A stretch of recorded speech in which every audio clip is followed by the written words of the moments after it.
अस्सलाम वालेकुम दोस्तों, कैसे हैं आप सब। आप देख रहे हैं हमारा यूट्यूब चैनल ग्रीन इन्फॉर्मेशन। आज के इस वीडियो में हम बात करने वाले हैं टेटनस के इंजेक्शन लगवाना क्यों ज़रूरी है।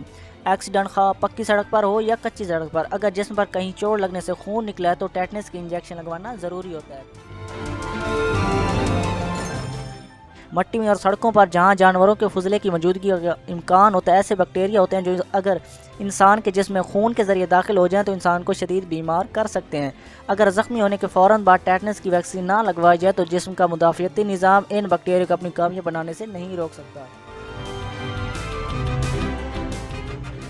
और ये बैक्टीरिया अपनी कापियाँ बनाने के प्रोसेस में जिस्म में ऐसे टॉक्सिन खारिज करते हैं जिससे इंसान के मसल्स नाकारा हो सकते हैं।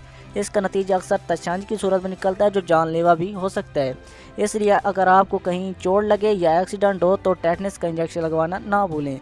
अगर आपको हमारी वीडियो अच्छी लगे तो इसको लाइक करें, शेयर करें, हमारे चैनल को सब्सक्राइब करें और घंटे के निशान को दबाना ना भूलें।